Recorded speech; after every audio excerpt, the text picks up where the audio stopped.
ஆஸ்பிரண்டோட ஜர்னியில் இந்த ஒரு கோட்ஸு எவ்வளோ மோட்டிவேட் அண்ட் எவ்வளோ பவர்ஃபுல் தெரியுமா? Not today but definitely one day. இன்றைக்கி இல்லைனாலும் உனக்கு பிடிச்ச விஷயம் ஒரு நாள் கண்டிப்பாக சக்ஸஸ் ஆகும். சிம்பிளாக ஒரு எக்ஸாம்பிள் சொல்லணும் அப்படின்னா, பறவை தன்னுடைய கூடை கட்டணும் அப்படின்னா அது ஒரே நாளில் கட்டி முடிக்காது. அது பல இடத்துல அந்த கூடு கட்டுறதுக்காண்டி தேவையான பொருளை தேடி அலையும். ஒரு நாள் ஒரு குச்சி எடுத்துகிட்டு வருதுன்னா இன்னொரு நாள் அதே மாதிரி குச்சி எடுத்துகிட்டு வந்து சேகரித்து தான் அதுவே ஒரு அழகான ஒரு கூடாக மாற்றுது.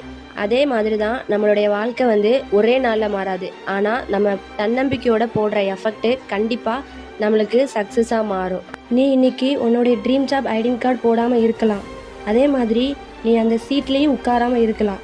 ஆனால் இன்னைக்கு இல்லைனாலும் ஒரு நாள் கண்டிப்பாக நீ அந்த சீட்லேயும் அந்த ஐடென்டி கார்டும் போட்டுட்டு கெத்தாக உட்காருவேன். அது கண்டிப்பாக நடக்கும். உனக்கு பிடிச்ச விஷயம் எப்போ சக்ஸஸ் ஆகுதோ அது வரைக்கும் உன்னுடைய விடாமுயற்சியை போட்டுகிட்டே இரு. அதை அடையிற வர விட்டுறாரு.